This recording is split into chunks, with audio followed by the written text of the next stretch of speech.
जय हिंद फ्रेंड्स, मैं संदीप मारू। आज आपके सामने कंप्यूटर सीरीज़ में सेकंड चैप्टर के साथ उपस्थित हुआ हूँ। आज हम वर्ड पैड को कवर करेंगे। जैसा कि हमने कल की सीरीज़ में नोटपैड को कंप्लीट किया है, आज हम वर्ड पैड के बारे में जानेंगे। ठीक है, तो कल ही मैंने आपको किसी भी एप्लीकेशन को कैसे हम ओपन करेंगे ये मैंने आपको कल की वीडियो में बताया है।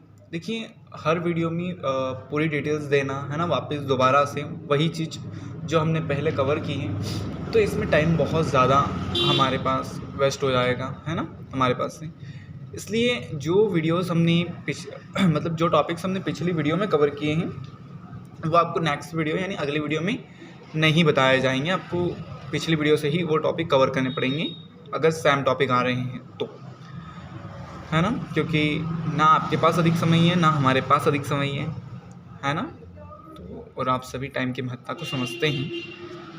हाँ, अगर कुछ अदर वॉइस आ रही है तो उसे इग्नोर कीजिए और आप अपनी प्रैक्टिस एंड स्टडी पर ध्यान देंगे। चलिए, अब बिना टाइम को वेस्ट किए हम हमारे टॉपिक की ओर बढ़ते हैं। आज का हमारा टॉपिक है वर्ड पैड। ठीक है, तो मैं वर्ड पैड को ओपन कर लेता हूँ। Let's begin.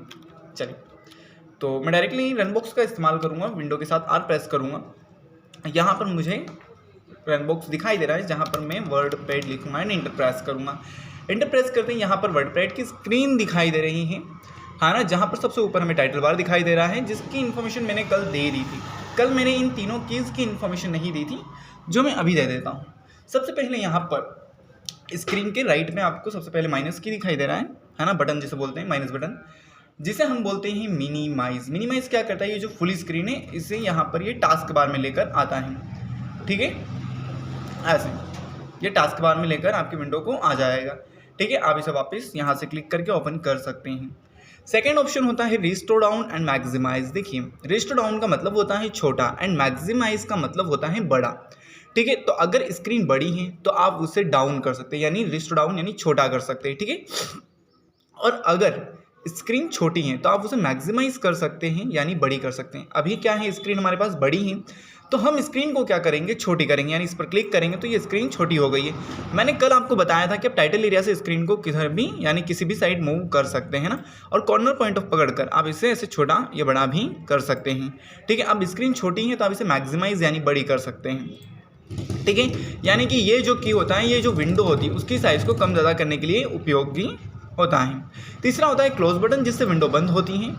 ठीक है, अब चलिए मैं वापस वर्ड पैड ओपन कर लेता हूँ। जो चीज़ समझना है वो आप कमेंट बॉक्स में बताएंगे। उसके बाद हम यहाँ पर इधर लेफ्ट साइड में आएंगे तो कुछ आइकन्स दिखाई दे रहे हैं। इस आइकन को बोलते हैं हम quick access toolbar. Quick access toolbar में वो आइकन्स होते हैं जिनकी इसमें हम वो आइकन्स ऐड कर सकते हैं। हालांकि वर्ड पैड तो कुछ आइकन फिक्स करके देता है, जब हम MS वर्ड पढ़ेंगे तो वहाँ पर हम अपने अकॉर्डिंग शॉर्ट लिस्ट कर सकते हैं इसकी। तो यहाँ पर ये आइकन है जिनकी ज़रूरत हमें बहुत ज़्यादा लगती है, जैसे सेव, ओपन, न्यू, है ना, इनकी ज़रूरतें बहुत ज़्यादा लगती है, इसलिए यहाँ पर दिए गए आइकन है ताकि आप यहाँ एक ही क्लिक से अपना काम कर सकते हैं, है ना। क्विक का मतलब ही होता है ना फास्ट, यानी आप जल्दी काम कर सकते हैं। अगर आप यहाँ से सेव करोगे तो आपको कम समय लगेगा, और अगर आप नॉर्मली यहाँ जाएंगे तो फिर फाइल ऑप्शन पर जाना है, फिर सेव ऑप्शन को सर्च करना है, फिर उस पर क्लिक करेंगे तो इससे बहुत टाइम लग जाता है ना। इसलिए उन्होंने वहाँ पर कुछ ऐड कर रखे हैं कि भाई आप अपना काम यहाँ से भी कर सकते हैं, है ना। चलिए, तो ये नॉर्मली ऑप्शन दे रखे। अब ये क्या होता है, शो बिलो द रिबन। ये जो होता है ये रिबन कहलाता है इस हिस्सा को, है ना। तो इस रिबन को अगर नीचे करना है तो शो बिलो द रिबन, देखिए, है ना, यानी कि ये जो रिबन टैब है इसके नीचे आ जाएगा, रिबन टैब के नीचे आ जाएगा। जो क्विक एक्सेस टूलबार है, आई मीन वो रिबन टैब के नीचे आ जाएगा। ठीक है, अगर इसे ऊपर करना है तो शो अबव द रिबन, ये रिबन टैब से ऊपर चला जाएगा क्विक एक्सेस टूलबार। ठीक है, उसके बाद यहाँ पर आता है minimize the ribbon. Minimize the ribbon यानी कि ये जो है ये रिबन कहलाता है ना, वो क्विक एक्सेस टूलबार है, मैं गलती से मुंह से निकल गया था। ये जो होता है ये रिबन कहलाता है। तो एक्चुअली क्या होता है ना, अगर इस रिबन को इस तरह से नहीं दिखाना है ना, मिनिमाइज करना है। मिनिमाइज का मतलब क्या होता है, छुप जाना थोड़ी देर के लिए ना इस स्क्रीन से। तो ये क्या करता है, मिनिमाइज द रिबन। देखिए, अब स्क्रीन पर रिबन दिखाई दे रहा है, नहीं दिखाई दे रहा है। ठीक है, इसे वापस लाना है तो मिनिमाइज द रिबन, इसे अनचेक कर देंगे। ओके, चलिए, यहाँ तक कवर हो चुका है आपका। टाइटल बार सबसे पहले हमें फाइल को सेव ही करना है। सेव करोगे तभी यहाँ पर आपको फाइल का नाम दिखाई देगा। अब देखो नोटपैड में अनटाइटल दिखाई दे रहा था, वर्डपैड में आपको डॉक्यूमेंट लिखा हुआ दिखाई देता है। ठीक है, तो आप नॉर्मली सबसे पहले सेव कर लेंगे। ये सारी चीज़ें मैंने बता रखी है फाइल मेन्यू की। ठीक है, तो इसे बार बार मैं कवर नहीं करवाऊंगा, आप कंटिन्यू कर लेंगे। अब जैसे मैंने संदीप लिखा है तो यहाँ पर संदीप आ गया है ना। इन सभी ऑप्शंस के बारे में जानने के लिए आप नोटपैड की वीडियो पर विजिट कीजिएगा, मैं आई बटन्स में दे भी दूंगा। ठीक है, तो इन सारे ऑप्शंस को मैंने और क्लियर कर दिया था। ये रिसेंट डॉक्यूमेंट्स क्या है? रिसेंट डॉक्यूमेंट यानी हाल ही समय में बनी हुई फाइल्स। रिसेंट यानी हाल ही समय में, जैसे कि हाल ही में ये हुआ है ना, कोई घटना हाल ही में घटी तो वो कुछ समय पहले घटी है ना, कुछ दिनों पहले घटी, तो वही कि कुछ दिनों या कुछ समय पहले बनी गई फाइल। ओके, चलिए अब हम यहाँ पर आते हैं होम टैब। ये टैब कहलाते हैं, आपको ऑलमोस्ट पता है ना। ये फाइल टैब है, ये होम टैब है, ये व्यू टैब है। और टैब के नीचे ये जो दिखाई दे रहे हैं इसको हम बोलते हैं रिबन, है ना। और ये जो नीचे लिखे हुए जैसे कि एक क्लिपबोर्ड है तो ये ग्रुप है, ये ग्रुप क्लिपबोर्ड ग्रुप है। क्लिपबोर्ड ग्रुप की ये कमांड्स हैं। ठीक है, कट कॉपी पेस्ट ये क्लिपबोर्ड का है। फॉन्ट ग्रुप में ये इतने सारे ऑप्शंस आते हैं, पैराग्राफ में ये इतने सारे ऑप्शंस आते हैं, है ना। इंसर्ट के इतने सारे ऑप्शंस हैं एंड एडिटिंग ग्रुप के इतने सारे ऑप्शन हैं। ये पूरा ये अलग अलग ग्रुप्स हैं एंड ये पूरे को मिलाकर हम रिबन बोलते हैं। ये वर्किंग एरिया है हमारा। ठीक है, और नीचे हमारा स्टेटस बार होता है। ठीक है, अच्छा ये जो दिखाई दे रही है लाइन ये होती है रूलर। रूलर के अंदर ही आप काम कर पाएंगे। ठीक है, रूलर से बाहर आप वर्ड में काम नहीं कर पाएंगे। अगर करना ही है तो फिर हम उसकी कस्टमाइज सेटिंग करेंगे और उसके अकॉर्डिंग हम काम कर पाएंगे।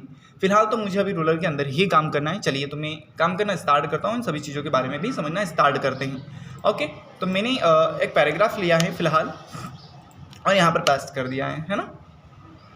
चलिए तो मैंने यहाँ पर कुछ लिखा है ना। आप जो लिखेंगे तो आपको लिखना है, कहीं से कॉपी पेस्ट नहीं करना है। अपने पास टाइम की कमी है इसलिए मैं अदर एप्लीकेशन पर जाकर वहाँ से कॉपी करके डाटा को यहाँ कर लेकर आया हूँ। ओके, देखिए कल हमने कट कॉपी पेस्ट के बारे में समझा है, आज हम फॉन्ट ग्रुप के बारे में समझेंगे। तो जैसे कि कल आपने फॉन्ट ग्रुप के बारे में भी कुछ बेसिक चीज़ें समझी थी, है ना। अब नोटपैड में आपने अगर नोटिस किया होगा तो ऑलमोस्ट क्या है ना, वहाँ पर हम किसी चीज़ को सिलेक्ट नहीं करते तब भी काम हो रहे थे, जैसे फॉन्ट के, है ना। और सभी में एक साथ चेंजेस हो रहा था जब हम फॉन्ट ग्रुप को चेक कर रहे थे तब। परंतु अब वर्ड जो पैड होता है वो नोटपैड से थोड़ा एक्स्ट्रा ऑर्डिनरी होता है। तो इन्होंने क्या किया है कि भाई आप जो चीज़ सेलेक्ट करोगे ना उसी चीज़ पर काम होगा, है ना, फॉन्ट ग्रुप के थ्रू और अदर ग्रुप के थ्रू भी, है ना, अदरवाइज किसी पर नहीं होगा। तो अब हमें जो भी काम करवाना है पहले उस पर सिलेक्ट करना है और फिर काम करवाना है हमें ओवरऑल। तो जैसे मुझे ये पैराग्राफ है, इस पैराग्राफ की फॉर्मेटिंग करना है, इसकी जो फॉन्ट स्टाइल है वो मुझे बदलना है, फॉन्ट बदलना है इसका। तो ये देखिए हो रहा है चेंज, है ना। इस ड्रॉप डाउन एरो पर क्लिक करेंगे, ड्रॉप डाउन एरो यहाँ पर नज़र आ रहा है आपको। अच्छा आप क्लिक करेंगे तो ऑटोमेटिक चेंज हो रहा है। ठीक है, तो ये आप यहाँ से फॉन्ट स्टाइल चेंज कर सकते हैं। नेक्स्ट चीज़ पर बढ़ते हैं तो यहाँ पर आता है 11 से क्या है, फॉन्ट की साइज़ आप बड़ी कर सकते हैं और आप यहीं से फॉन्ट की साइज़ छोटी भी कर सकते हैं। ओके, डिफ़ॉल्ट साइज़ 11 के समथिंग रहती है। ओके, कैपिटल ए बड़ा वाला, क्योंकि दोनों कैपिटल है ना पास में, तो हम इसको क्या बोलते हैं, कैपिटल ए बड़ा वाला, जिसे हम ग्रो फॉन्ट बोलते हैं। क्या बोलते हैं, ग्रो फॉन्ट, है ना। तो इससे क्या होगा, सिलेक्ट जो वर्ड रहेगा उसकी साइज़ बड़ी होगी। श्रिंक फॉन्ट यानी कैपिटल ए छोटा वाला, इससे सिलेक्ट जो वर्ड रहेंगी उनकी साइज़ छोटी होगी। ओवरऑल यहाँ तक कंप्लीट है। बोल्ड का मतलब होता है सिलेक्ट वर्ड को गाढ़ा करना। देखो मैंने इस पैराग्राफ को सिलेक्ट किया है, अब मुझे इसको थोड़ा सा गाढ़ा करना है, तो मैंने क्या किया है, बी पर प्रेस किया है सिलेक्ट करने के बाद। देखो आपको कुछ अल्टर्स दिखाई दे रहे होंगे दोनों वर्डिंग में। मैं थोड़ा सा इसको साइज में बड़ा कर देता हूँ, दिखाई दे रहे हैं नॉर्मल वर्ड्स, है ना। तो ये बोल्ड हो गया। बोल्ड क्या करता है, गाढ़ा करता है। अगर इसे शॉर्ट के थ्रू ऐसे करना चाहते हो तो Ctrl+B प्रेस कीजिएगा। चलिए नेक्स्ट हमारा आता है आई क्या करता है, तिरछा करता है वर्डिंग को। ठीक है, देखिए हो रहा है, मैं बड़ा करके बता देता हूँ। ओके, नेक्स्ट होता है अंडरलाइन, जो सिलेक्ट वर्ड होता है उसके नीचे अंडरलाइन देने का काम करता है। ठीक है, दी जा रही है। इटालिक इसे हम बोलते हैं, और इटालिक की जो शॉर्ट की होती है वो Ctrl+I होती है। जैसे आप ऑप्शन पे क्लिक करोगे तो ऑटोमेटिक उसका नाम दिखाया जाता है, आपको टेंशन नहीं लेना है। ठीक है, इतना याद करने की भी जफा नहीं करनी, मगजमारी नहीं करना है। यू यानी अंडरलाइन। अच्छा इन चीज़ों को हटाना कैसे है, तो वापस सेलेक्ट करेंगे और उसी ऑप्शन पर क्लिक करेंगे तो वो नॉर्मल हो जाता है। ठीक है, उसके बाद आता है स्ट्रिक्ट थॉट। स्ट्रिक्ट थॉट का मतलब क्या होता है, ये देखिए आप जब थोड़े से 11th 12th या 9th तक आ जाते हैं तो आप क्या करते हैं, जो वर्ड होता है अगर गलत आ गया तो उस पर बीच सेंटर में एक लाइन ड्रॉ कर देते हैं। उससे क्या पता लगता है कि ये वर्ड गलत है ना। इसीलिए हम स्ट्रिक्ट थॉट का इस्तेमाल करेंगे कि जैसे हम ये लिख रहे हैं और अचानक से गलत आ गया है तो आप उस वर्डिंग को ये किसी सामने वाले बंदे को ये दिखाना चाहते कि ये वर्ड गलत है तो आप स्ट्रिक्ट थॉट का इस्तेमाल कर सकते हैं, ठीक है, ऐसे, है ना। जब हम फर्स्ट में होते थे तब तक क्या करते थे, जब तक पिछला पेज फट ना जाए तब तक हम उसे रफ करते हुए नहीं मानते थे, राइट है ना, ऐसे ही करते थे ना। चलिए अब ये दो और चीज़ें, अब इन दोनों चीज़ों में क्या है, हम थोड़ा सा कुछ नंबर डिजिट लिख लेते हैं, है ना। टेक्स्ट पे भी काम करेगा और न्यूमेरिक नंबर पर भी काम करेगा। न्यूमेरिक नंबर मतलब मैथ से डिजिट। अब देखिए मुझे इस टेक्स्ट के नीचे टेक्स्ट लिखना है। देखिए यहाँ पर एक्स के नीचे 2 दिखाई दे रहा है, इसे हम बोलते हैं सब स्क्रिप्ट, यानी टेक्स्ट के नीचे टेक्स्ट लिखना। तो मैंने ये टेक्स्ट लिखा है और फिर मैं गया हूँ सब स्क्रिप्ट पर और मैं लिखना स्टार्ट कर रहा हूँ। तो देखिए टेक्स्ट के नीचे टेक्स्ट लिखाया जा रहा है, ओके। तो सब स्क्रिप्ट ये होता है। सुपर स्क्रिप्ट में क्या होता है, टेक्स्ट के ऊपर टेक्स्ट लिखा जाता है, ये देखिए, ओके। टेक्स्ट के ऊपर टेक्स्ट लिखना यानी सुपर स्क्रिप्ट। फॉर एग्जाम्पल हम घर में रहते हैं तो कोई हमें नहीं बोलता है कि बेटा चलो चेयर पे बैठ जाओ या फिर, है ना, सोफे पे बैठ जाओ। बट अगर हम किसी मेहमान के यहाँ जाते हैं तो वो हमें नीचे नहीं बिठाते हैं अक्सर, है ना। वो बोलते हैं अरे अरे बेटा बेड पर बैठो, सोफे पे बैठो, चेयर पर बैठो, राइट है ना, ऐसे होता है ना। यानी कि कुल मिला के घर में हम सभी के साथ रह रहे हैं, हमारी कोई इज्जत ही नहीं है, और हम मेहमान जा रहे हैं तो हम थोड़ा यूनिक बन के जा रहे हैं, अलग है सभी से वहाँ, है ना। मतलब इंसान ही है वो मत सोचना कि इंसान नहीं कुछ और है, मतलब इंसानियत पर एक मेहमान के तौर पर जा रहे हैं, तो वहाँ पर हमारी थोड़ी सी रिस्पेक्ट हो रही है ना। रिस्पेक्ट यानी हम वहाँ पर थोड़ा सा सुपर बन के गए, और घर पे तो हम सभी के साथ हैं नॉर्मल, है ना, बैठ जाओ चुपचाप नीचे ही, ऐसा ही होता है ना। तो ये होता है सब स्क्रिप्ट, है ना। चलिए तो सब स्क्रिप्ट एंड सुपर स्क्रिप्ट भी आपको समझ में आया होगा, सो दैट मैं इसे डिलीट करता हूँ एंड नेक्स्ट चीज़ के हम आगे बढ़ते हैं। अब ये जो होता है ये होता है टेक्स्ट कलर। टेक्स्ट का कलर कौन सा है, ब्लैक है ना। जो शब्द लिखे हुए हैं उसका जो कलर दिखाई दे रहा है वो काला है, ब्लैक, ठीक है। अब मुझे इसको रेड करना है तो मैं यहाँ पर आया हूँ एंड रेड, ओके। ये देखिए अब मुझे वापस नॉर्मल करना है तो आप इसे सेलेक्ट करेंगे एंड डेट यहाँ पर drop down and black, okay, या ब्लू, जैसा भी करना है आपको टेक्स्ट।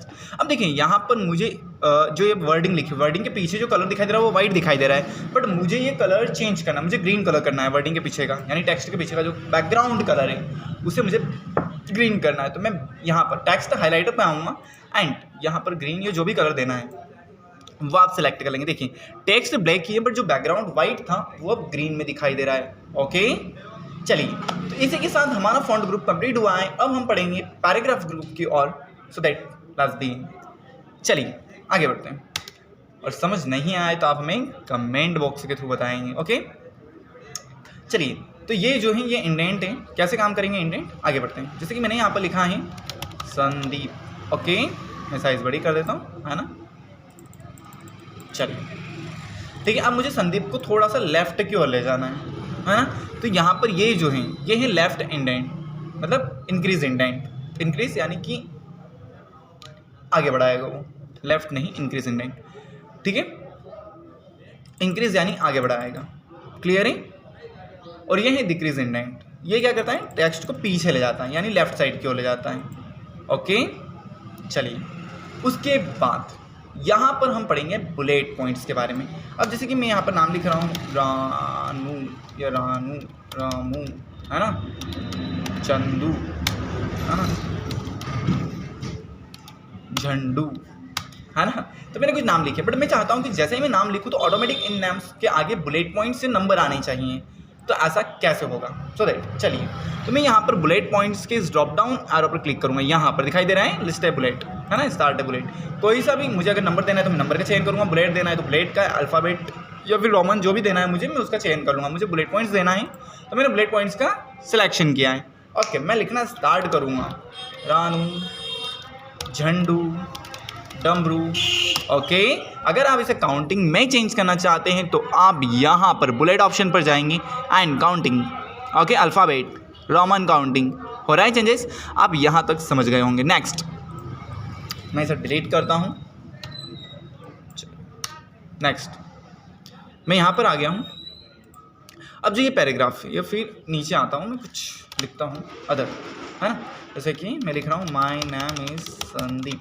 अभी आप गौर कर रहे होंगे कि जो भी मैं लिख रहा हूँ वो लेफ्ट साइड यानी इस साइड से लिखते हुए राइट साइड की ओर जा रहा है, राइट है, इस साइड से इस साइड की ओर जा रहा है ना। यहाँ पर देखो अभी क्या है हमारा पैराग्राफ में एक्टिव, क्या एक्टिव है, लेफ्ट अलाइन। लेफ्ट अलाइन यानी कि लेफ्ट साइड से लिखना हुआ राइट साइड की ओर जा रहा है, और जो टेक्स्ट भी है वो लेफ्ट साइड की ओर ही रह रहे हैं, राइट है। ये है सेंटर अलाइन। सेंटर अलाइन में क्या होता है, हम सेंटर से लिखना स्टार्ट करते हैं और लेफ्ट की ओर बढ़ते हैं। देखिए संदीप कुमावत, और टेक्स्ट जो होते हैं सेंटर में होते हैं।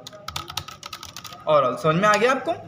तो ये होता है सेंटर अलाइन। चलिए अब यहाँ पर जस्ट ये राइट अलाइन है। राइट अलाइन में क्या होता है कि जो पैराग्राफ है वो राइट साइड से लिखता हुआ लेफ्ट साइड की ओर जाता है, ठीक है, और जो टेक्स्ट होते हैं वो राइट साइड में ही होते हैं। देखिए ठीक है, तो ये इस तरीके से जा रहा है।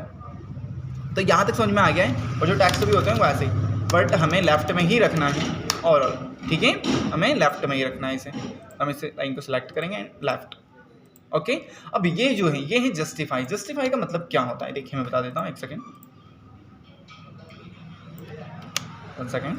चलिए देखिए जस्टिफाई में क्या होता है, ध्यान से देखेंगे। मैं थोड़ा सा इसे नॉर्मल कर देता हूँ। चलिए मैंने इसे सिलेक्ट किया है। यहाँ पर पीछे गौर करेंगे, कुछ लाइंस आगे पीछे आगे पीछे आगे पीछे आगे पीछे दिखाई दे रही है, बिल्कुल दिखाई दे रही है। मुझे इन सारी लाइंस को इक्वल करना है, तो मैं क्या करूँगा, इसे जस्टिफाई कर दूंगा।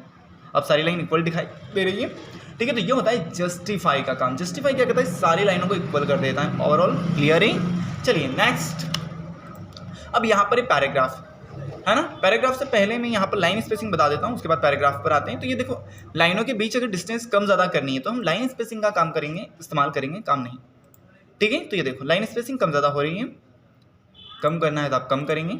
ओके, तो इस तरीके से आप लाइन स्पेसिंग पर काम कर सकते हैं। नेक्स्ट चीज़ आती है यहाँ पर पैराग्राफ। ये जो पैराग्राफ की पूरी ओवरऑल साइडिंग से इस पैराग्राफ में आपको मिलती हैं। देखिए आपको लेफ्ट में कितना वर्डिंग को आगे करना है, राइट में कितना आगे करना है, फर्स्ट में कितना करना है, लाइन स्पेसिंग कितनी देनी है, ओवरऑल जो चीज़ें आपने यहाँ पर की है वही चीज़ आपको यहाँ नज़र आती हैं। नेक्स्ट चीज इमेज। यहाँ पर जाकर आप इमेज भी ले सकते हैं। आपको इमेज पर क्लिक करना है, उसके बाद आपके पास जिस भी लोकेशन पर इमेज रखी हुई है उस लोकेशन पर आपको जाना है। जैसे कि मेरे पास नॉर्मल इमेज में इमेजेस रखी हुई है, ये देखिए मुझे ये इमेज लाना है एंड ओके ओपन कर लेना है। ये देखिए इमेज आ गई है। आप इसे कॉर्नर, पहले आप इस पर क्लिक करेंगे इमेज पर एंड इसे कॉर्नर से पकड़कर ऐसे छोटा भी कर सकते हैं। ओके, आप इसे ऐसे थोड़ा सा परफेक्ट तरीके से इसमें इमेज पर काम नहीं कर पाते, बट इमेज ला सकते हैं आप। ओके, चलिए नेक्स्ट चीज, एक सेकेंड, थोड़ा सा लोडिंग हो रहा है। चलिए हो गया। अब मैं इसे डिलीट कर रहा हूँ, तो मैंने सेलेक्ट किया एंड डिलीट कर दिया है। उसके बाद पेंटिंग, आप यहाँ से भी डायरेक्टली पेंटिंग पर जाकर काम कर सकते हैं, ठीक है। तो आप पेंटिंग पर क्लिक करेंगे तो आप पेंटिंग ऑप्शन पर आए। आपको कुछ जैसे कि सिग्नेचर विग्नेचर करना है, जैसा कुछ भी करना ओवरऑल, ठीक है। ऐसा किया आपने एंड क्लोज करेंगे तो ये देखो आ चुका है यहाँ पर, है ना। अब इसे छोटा कर लेंगे, ठीक है, ऐसे कॉर्नर टू कॉर्नर आ गया है। अगर डिलीट करना है तो सेलेक्ट एंड डिलीट। तो ऐसे पेंटिंग में जाकर आप अपना काम कर सकते हैं। डेट एंड टाइम, समय और दिनांक लाने के लिए भी आप के लिए आप डेट एंड टाइम का इस्तेमाल करेंगे। क्लिक देन ओके, जिस भी फॉर्मेट में चाहिए आपको। Okay, next insert object. किसी अदर एप्लीकेशन पर जाकर वहाँ किए गए काम को यहाँ लाना, यानी इस एप्लीकेशन पर लाना। इंसर्ट ऑब्जेक्ट के थ्रू से ये चीज़ कर सकते हैं। जैसे कि मुझे एक्सेल पर जाना है, वहाँ पर मुझे 2 3 4 5 की टेबल लिखना है और उस टेबल को मुझे यहाँ इंसर्ट करना है, यहाँ लाना है। इंसर्ट यानी लाना। ओके, तो मैं क्या करूँगा, इंसर्ट पर क्लिक करूँगा, इंसर्ट ऑब्जेक्ट पर। उसके बाद मैं यहाँ पर एक्सेल एप्लीकेशन को देखूँगा। एक्सेल है क्या, कहाँ है, एक्सेल एक्सेल एक्सेल वर्कशीट, ये रहा वर्कबुक, है ना। ओके, मैंने ओके किया है, मेरे पास एक्सेल ओपन हो गया है। अब मैं यहाँ पर टेबल का काम कर रहा हूँ, तो मुझे टेबल चाहिए एक्चुअली, ठीक है। 20 होता है ना, ऐसा 3 की चाहिए मुझे, ठीक है। हम एक्सेल भी सीखने वाले हैं, बहुत इजीली हम एक्सेल सीखेंगे, ठीक है। मुझे 5 टेबल चाहिए थी और मैं इसे क्लोज कर दूंगा सो दैट ओके। तो इंसर्ट ऑब्जेक्ट भी आपको प्रॉपर तरीके से समझ में आया होगा। Find, replace and select all आप नोटपैड में कवर कर चुके हैं, सो दैट आप बहुत स्मार्ट हैं, इतना तो आप कर ही लेंगे। ओके, तो वो आप वहीं से कवर करेंगे। अब हम नेक्स्ट चीज की ओर बढ़ेंगे, तो अब हम पढ़ेंगे व्यू टैब।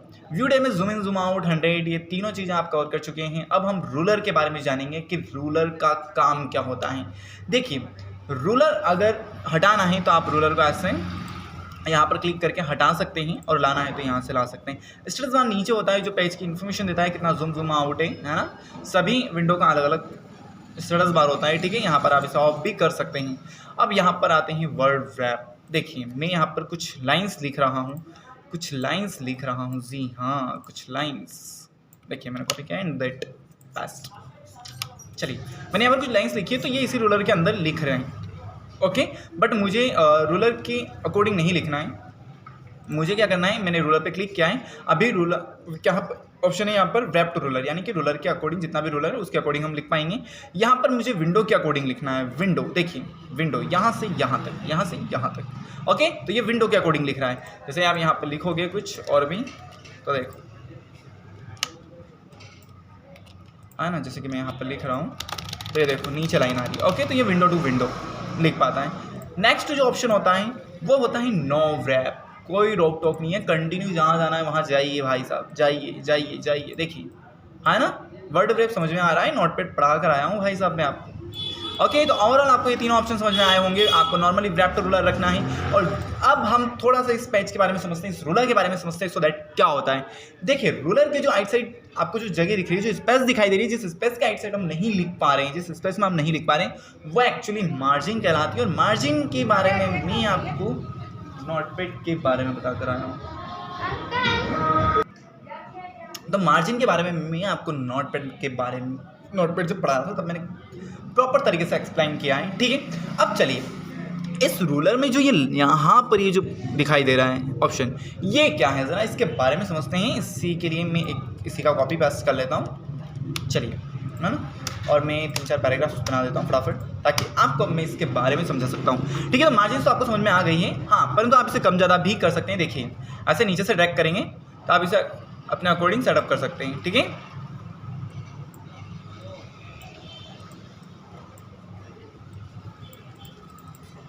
ठीक है, तो आप इसे अपने अकॉर्डिंग में एडजस्ट कर सकते हैं। फिलहाल हम इन पॉइंट ऑफ व्यू के बारे में समझ लेते हैं कि ये चीज़ क्या है। देखो ये ऊपर का जो कहलाता है, ऊपर का जो इंडेंट कहलाता है, इसे हम बोलते हैं फर्स्ट लाइन इंडेंट। ये जो ऊपर दिखाई दे रहा है ना, ये सबसे ऊपर, इसको बोलते हैं first line indent. First line indent, ये जो फर्स्ट लाइन होती है उसे ये आगे की ओर करता है। देखिए फर्स्ट लाइन इंडेंट, यानी जो पैराग्राफ की फर्स्ट लाइन होती है उसे इंडेंट करता है, आगे की ओर भेजता है, ठीक है। या फिर अगर पीछे ले जाना है ऐसे, तो आप इसे पीछे भी कर सकते हैं, ठीक है। तो फर्स्ट लाइन इंडेंट का मतलब समझ में आ गया है, किसी भी पैराग्राफ के फर्स्ट लाइन को इंडेंट करता है, ओके। ओवरऑल आपको ये चीज़ समझ में आई होगी। सेकंड ऑप्शन होता है हमारा हैंगिंग इंडेंट, यानी जो बीच का सेंटर होता है, ये होता है हैंगिंग इंडेंट। हैंगिंग इंडेंट क्या करता है, फर्स्ट लाइन को छोड़कर जो बाकी लाइन होती है पैराग्राफ की, फर्स्ट लाइन को छोड़कर जो बाकी लाइन्स होती है पैराग्राफ की, उन लाइन्स को आगे करता है, हैंगिंग करता है, आगे भेजता है, ठीक है। जैसे कि इस पैराग्राफ की करनी है, तो मैंने इस पैराग्राफ को सिलेक्ट किया है, माउस कर्सर अगर वहाँ पर है यानी वो सिलेक्ट है, ठीक है, इस चीज़ का ध्यान रखना है। तो यहाँ पर ये देखो थर्ड पैराग्राफ है हमारा, फर्स्ट लाइन छूटी है, बाकी का लाइंस आगे जा रहा है, ओके। जो थर्ड ऑप्शन होता है वो हमारा होता है लेफ्ट इंडेंट। लेफ्ट इंडेंट ये देखिए, ठीक है, अगर आगे है तो आगे एंड ऐसे, तो ये होता है पूरे पैराग्राफ को ले जाता है, पूरे पैराग्राफ को ले। अगर तीनों पैराग्राफ सेलेक्ट कर रखें तो तीनों पैराग्राफ्स आएंगे, आगे समझ में। इसको बोलते हैं हम लेफ्ट इंडेंट। तो और आपको इंडेंट के बारे में भी इन्फॉर्मेशन लगी होगी। अच्छा, ये जो रूलर है, इस रूलर में ये डॉट है ना, डॉट है। आप इस रूलर को किसी और टाइप से भी एडजस्ट कर सकते हैं। जैसे यहाँ पर मेजरमेंट यूनिट दिखाई दे रही है, ये रूलर को चेंज करता है। जैसे इंचेस में रखना है तो आप इसे इंचेस में रख सकते हैं, देखिए यहाँ पर हो रहा है चेंजेस। एंड अगर आपको इसे सेंटीमीटर में रखना है तो आप इसे सेंटीमीटर में रख सकते हैं। अगर आप इसे पिक्सल या पॉइंट्स में रखना चाहते हैं तो पॉइंट्स में रख सकते हैं, पिक्सल में रखना चाहते हैं तो पिक्सल में भी रख सकते हैं, ठीक है। और इंचेस में रखना चाहते हैं तो इंचेस में। अच्छा, इंडेंट का और भी क्या इस्तेमाल होता है, तो देखिए आप इसमें इसकी सहायता से एक प्रोफेशनल लुक में टेक्स्ट लिख सकते हैं, प्रोफेशनल लुक में टेक्स्ट लिख सकते हैं, हाँ प्रोफेशनल लुक में। तो देख मुझे क्या करना है, मेरी पर्सनल इन्फॉर्मेशन डालना, ओके लेट स्टार्ट। मैंने डाला यहाँ पर नेम, है ना, और फिर मैं ऐसे स्पेस कितनी देर स्पेस करूँगा, है ना, मुझे बीच में जगह भी चाहिए। तो अब देखो मुझे कितने टाइम स्पेस या टैब का इस्तेमाल करना पड़ रहा है। और फिर यहाँ पर मैं सेमीकोलन एंड डैश दे रहा हूँ, है ना, और फिर मैं यहाँ पर स्पेस करते करते यहाँ पर आया हूँ एंड संदीप लिखा मैंने, है ना। तो मुझे इतना तो टाइम मेरे पास नहीं है और ना ऑब्वियसली आपके पास है, तो इसका अपन करेंगे जुगाड़ इंडेंट के थ्रू, है ना। जो हमारा रूलर है अब हम इसका इस्तेमाल करेंगे। तो हम रूलर में क्या करेंगे, जैसे कि मुझे नेम यहाँ से स्टार्ट करना है, उसके बाद जो मुझे कॉलन देना है ना, सेमी कॉलन, वो यहाँ से देना है ना, 2.5 ये जो यहाँ दिखाई दे रहा है, मैंने यहाँ पर क्लिक किया है। और जो मुझे फादर नेम लिखना है ना, वो एक्चुअली मुझे यहाँ से लिखना है 4.3 से, ठीक है। तो यहाँ पर मैंने बस क्लिक किया है, तो देखो यहाँ पर आपको एक एल आकृति बनता हुआ नज़र आ रहा है, एल आकृति बनता हुआ नज़र आ रहा है ना, यहाँ पर, ठीक है, ऐसे क्लियर है, ये देखो यहाँ पर, ठीक है। अब देखो मैं यहाँ पर लिखना स्टार्ट करूँगा और टैब की का इस्तेमाल करूँगा। टैब TAB कीबोर्ड में है ये टैब बटन, इस थर्ड बटन है, लेफ्ट साइड से थर्ड बटन है, ऊपर से नीचे की ओर जब आप आएंगे, ठीक है, टैब TAB वाला। अब देखो मैं यहाँ पर लिखना स्टार्ट कर रहा हूँ, मैंने संदीप लिखा है, उसके बाद मैं टैब प्रेस कर रहा हूँ। जैसे ही टैब प्रेस कर रहा हूँ तो देखो यहाँ पर आ रहा हूँ मैं, यहाँ पर आ रहा हूँ मैं, ठीक है। अब यहाँ पर मैंने क्लोन दिया है, ठीक है, और फिर मैंने टैब प्रेस किया है तो देखो जहाँ पर मैंने इंडेंट लगाया था, है ना, जहाँ पर मैंने टैब मार्क किया था वहाँ पर मैं आ रहा हूँ और मैं यहाँ पर लिख रहा हूँ, ओह सॉरी, मेरा ध्यान से उतर गया था, मुझे नाम लिखना था। ओके, चलिए ज़रा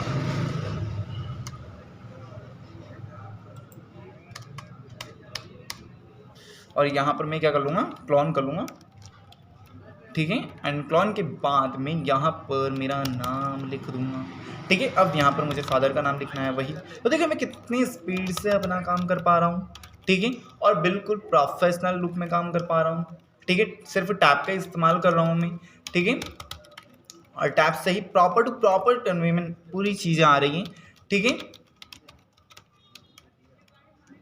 ओके, समझ में आ गया है टैब आपको? या कोई डाउट है? अगर फिर भी समझ में नहीं आया तो आप कमेंट बॉक्स में मुझे बताएंगे, तो मैं और भी इसके लिए कुछ जुगाड़ बताने वाला हूँ, है ना। हालांकि आपको यहाँ समझ में आ जाएगा, मुझे उम्मीद है इतनी तो आप लोगों से चलिए, तो आपको ये इंडेंट भी समझ में आया। अब यार ये तो चलो ठीक है, तो मान लिया हमने, सब कुछ हो जाएगा। अगर इसको मुझे हटाना है, डिलीट करना है, तो मैं क्या करूँगा? तो देखिए ओवरऑल क्या करना है ना, इस टैब पर क्लिक करना है, ऐसे पकड़ना है और इसको नीचे ले आना है। हो गया, हट गया यहाँ से, देखो इसको भी हटाना है ऐसे, ठीक है, हो गया। अब देखिए अगर आप टैब का इस्तेमाल करेंगे तो फिर नॉर्मली ये इतनी डिस्टेंस आ रहा है ना। ओवरऑल तो कैसे हमें रूलर में टैब देना, टैब का इस्तेमाल करना है रूलर की, थोड़ी सी ये चीज़ आपको समझ में आ गई होगी। और नीचे जो इधर साइड में दिखाई दे रहा है ये स्क्रॉल बार होता है भैया, है ना, ये जो दिखाई दे रहा है ना, ये स्क्रॉल बार होता है, ठीक है। ओवरऑल तो इसी के साथ वर्ड पैड समाप्त हुआ, ठीक है। अब मिलते हैं हम नेक्स्ट वीडियो में, ओके। हाँ, एक और चीज़ है, यहाँ पर एक क्वेश्चन मार्क क्या है भाई, वही है हेल्प अगर कुछ लेना है तो आप इससे ले सकते हैं। इसी के साथ हमारा वर्ड पैड खत्म हुआ है। ओवरऑल सारे ऑप्शंस को हमने कवर किया है। रूलर्स क्या होते हैं, है ना, ये रिबन्स क्या होता है, होम टैब में क्या क्या ऑप्शंस हैं, ठीक है। और इनका इस्तेमाल हम कैसे करेंगे, इमेज कैसे लाएंगे, पेंटिंग कैसे करेंगे, एंड सेल्फ सर्विस ऑप्शंस, ये आपने नोट पैड में पढ़ रखा है। इसी के साथ हमारा वर्ड पैड खत्म हुआ, आज सेकेंड चैप्टर खत्म हुआ है, ओके। मिलते हैं नेक्स्ट वीडियो में, और अगर हुई हो कुछ दिक्कत तो ज़रूर बताएं कमेंट बॉक्स में, ओके। अब मैं लेता हूँ आपसे अलविदा, मिलते हैं कल के वीडियो में। जय हिंद फ्रेंड्स।